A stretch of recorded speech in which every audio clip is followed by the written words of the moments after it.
Hi అండి. అందరికీ నమస్కారం. Welcome to my channel. ఈ వీడియోలో ఏపీ ఉద్యోగులకు మరియు పెన్షనర్లకు ఉగాది కానుకగా జమయ్యే పెండింగ్ బిల్లులు ఏమేమి జమవుతాయి?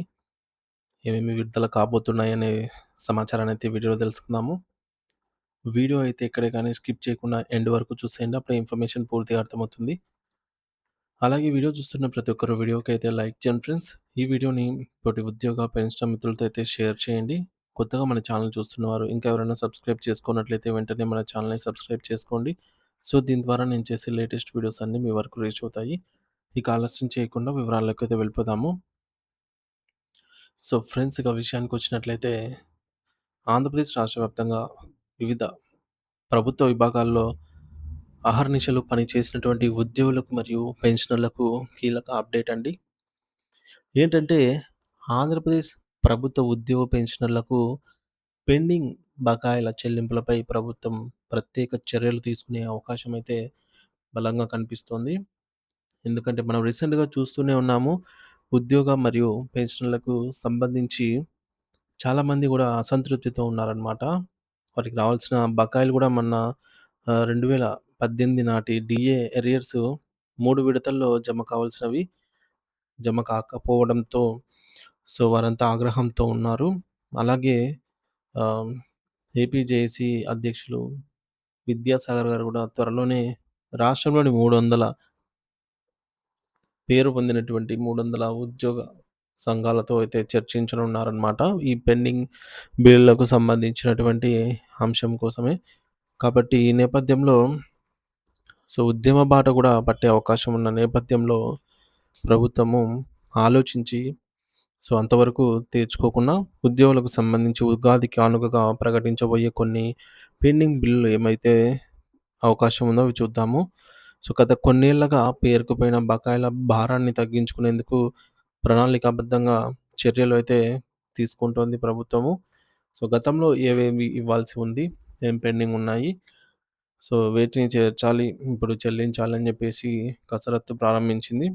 ఇక పారదర్శక ఆర్థిక క్యాలెండర్ రూపొందించిందనమాట. అంటే మనకు మనము అంటాము పేమెంట్ షెడ్యూల్ ఒకటి రోడ్ మ్యాప్ అంటాము. సో, రోడ్ మ్యాప్‌నయితే తీసుకొచ్చే అవకాశం గూడా మన ముందుకైతే స్పష్టంగా ఉంది. ఎందుకంటే బకాయిలు ఇప్పుడు 35,000 కోట్ల పైచిలుకు అంటారు. కొందరు 40,000 కోట్లు అంటారు. సో, కానీ ఎవరికి ఎంత ఇయ్యాలనేది ప్రభుత్వమే స్పష్టత ఇవ్వాల్సిన అవసరం ఉంది కాబట్టి, ఎవరికి ఎంత ఇవ్వాలి అని గతంలో కూడా వారి వారి పే స్లిప్‌లలోనే వారికి రావాల్సినటువంటి అమౌంట్ ఏమిటి? ఎంత ఇవ్వాలి? అని మెన్షన్ చేయాలని గూడా ఉద్యోగులు, పెన్షనర్లు గట్టిగా కోరారనమాట. కేఆర్ సూర్యనారాయణ గారు గూడా అప్పట్లో దీనిపైన చాలా వరకు ప్రభుత్వాన్ని క్వెషన్ చేయడం జరిగింది. మనకు జాయింట్ స్టాఫ్ కౌన్సిల్ సమావేశంలో కూడా ఈ అంశమే కీలకంగా ఉండిందనమాట. ఫస్ట్ ఎవరికి ఎన్ని బకాయిలు రావాలనో అవి మాకు చెప్పండి. తర్వాత మీరు చెల్లించండి. అంటే ఫస్ట్ మన పే స్లిప్‌లో వాటిని మెన్షన్ చేయండి. ఎందుకంటే ఎవరికి ఎంత రావాలో అనేది ఎగ్జాక్ట్‌గా తెలీదు. ఇప్పటివరకు మనం వేసుకున్న లెక్కలన్నీ గూడా అప్రాక్సిమేట్‌లు అంచనా మాత్రమే. ఇకపోతే ఈ విధంగా రోడ్ మ్యాప్‌ను గూడా ఏవేవి ఇవ్వాలి అని జెప్పేసి ప్రకటించే అవకాశం ఉంది. సో, ఎప్పుడెప్పుడు ఇస్తారు ఏమిటి అనే వివరాలు గూడా రానున్నాయి. రీసెంట్‌గా సంక్రాంతి సందర్భంగా గూడా కొన్ని నిధులు మనకు విడుదలయ్యాయి. సో, అందులో సంక్రాంతి పండుగ సందర్భంగా 2,653,00,00,000 విడుదల. ఇందులో సుమారు 1,100,00,00,000 డీఏ అరియర్స్ కోసము కేటాయించారనమాట.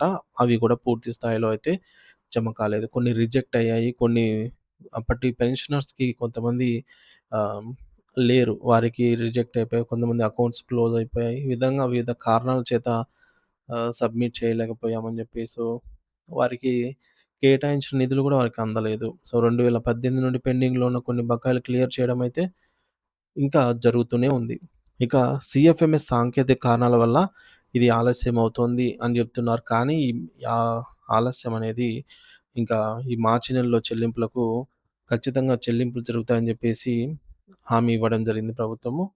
ఇంకా మరి మార్చి నెలలో తీసుకునేటటువంటి నిర్ణయాలు సుమారుగా బకాయిల కోసం దాదాపు ఒక రూ. 1,033,00,00,000 ఆహ్, మళ్ళీ వెచ్చించే అవకాశం ఉంది.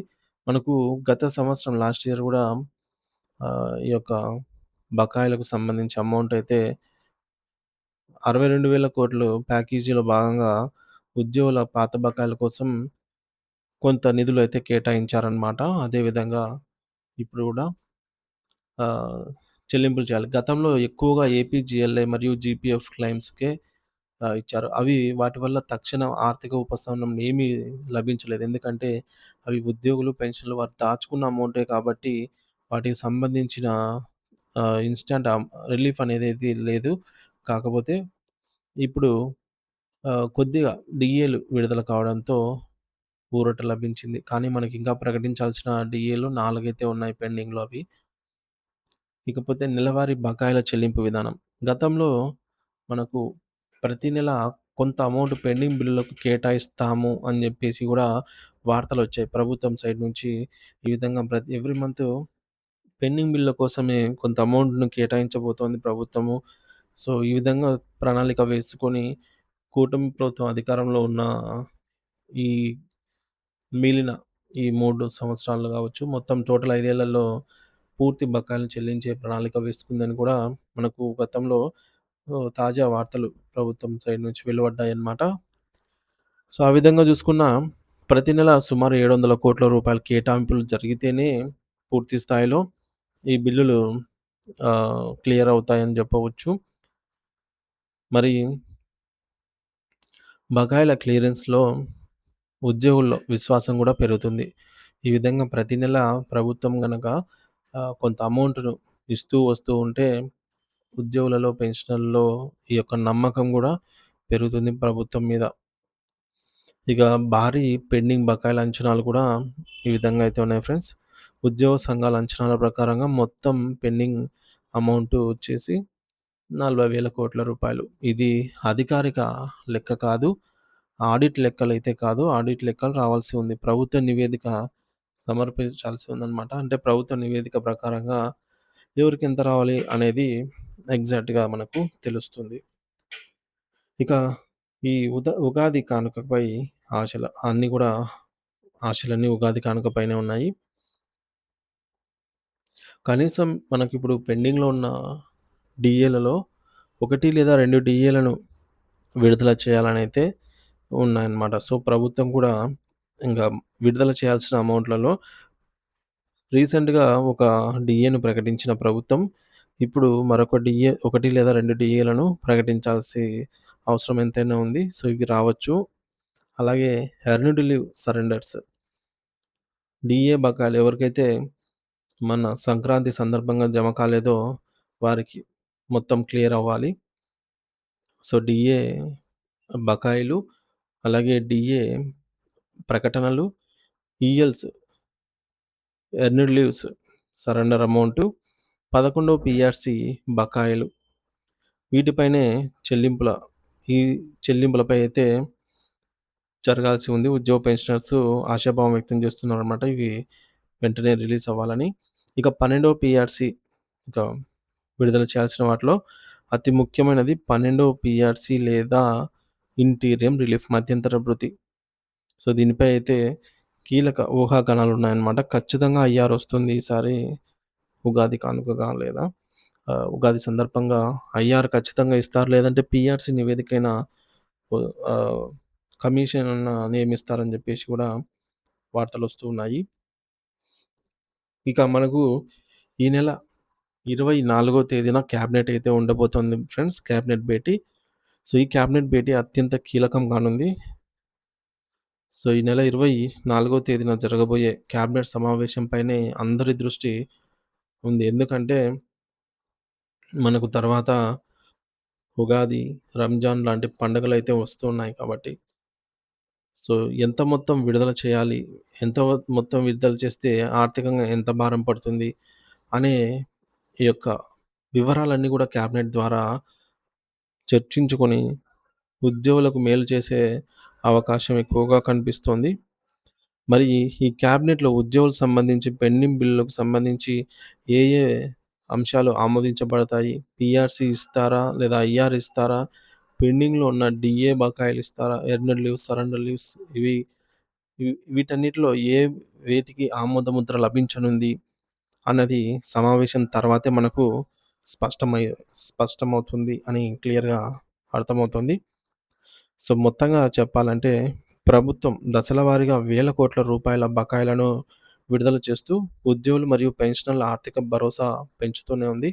అయితే ఇంకా భారీ మొత్తంలో పెండింగ్‌లో ఉన్న నేపథ్యంలో అంటే దాదాపు 40,000 కోట్ల రూపాయలు పెండింగ్‌లో ఉన్న నేపథ్యంలో ఈ ఉగాది కానుకగా ఉగాదికి మరియు క్యాబినెట్‌లో నిర్ణయాలు ఈ ఉగాది కానుక ఏవైతే తీసుకోబోతున్నారో నిర్ణయాలు వాటిని క్యాబినెట్‌లో చర్చించి సో, ఈ నిర్ణయాలు అత్యంత కీలకంగా మారాయన్నమాట. మరి చూడాలి ఫ్రెండ్స్ ఎప్పటిలాగే క్యాబినెట్ భేటీలో ఉద్యోగులకు సంబంధించినటువంటి ఈ ప్రణాళిక ఏవైతే పెండింగ్ బిల్లులున్నాయో వాటికి సంబంధించి చర్చలు జరుగుతాయా? లేదా? అనేది తెలియాల్సింది. సో, మీ అభిప్రాయాన్ని గూడా కామెంట్ ద్వారా తెలియజేయండి. సో, మొత్తానికైతే ఉగాదికి ఖచ్చితంగా ఏదో ఒకటి ప్రభుత్వం సైడ్ నుంచి శుభవార్త వెలువడి తీరుతుందనైతే అందరూ నమ్ముతున్నారు. ఎందుకంటే మనకు ఉద్యోగులు, పెన్షనర్స్ అంతా గూడా చాలా తీవ్ర ఉద్రిక్తత మీదనే ఉన్నారనమాట. ఎందుకంటే వాళ్ళకి రావాల్సిన అమౌంట్ ఇప్పుడు డీఏ ప్రతి 6 నెలలకోసారి ఇవ్వాల్సిందే. పీఆర్‌సీ కమిషన్ 5 ఏళ్లకోసారి వేయాల్సిందే. వీటిని జాప్యం చేస్తుంటే బకాయిలు పెరుగుతాయి. వాటికి సంబంధించి వడ్డీ కూడా ప్రభుత్వం ఏమి ఇవ్వదు. అసలు గూడా ఇస్తే గొప్పే అన్నట్టుగా ఉంది. ఈ నేపథ్యంలో ఉద్యోగులంతా ఉద్యమ బాట పట్టే అవకాశం గూడా మెండుగా కనిపిస్తున్న నేపథ్యంలో ఖచ్చితంగా చంద్రబాబు నాయుడు గారు ఈలోపే మంచి నిర్ణయం తీసుకొని గతంలో లాగా విజయవాడను ముట్టడించినట్టుగా అట్లా ఏమీ లేకుండా సో, వెంటనే శుభవార్త అందించాలి అనైతే ఆశిద్దాం. Thank you for watching this video. మీ అభిప్రాయాన్ని కూడా కామెంట్ ద్వారా తెలియజేయండి ఫ్రెండ్స్.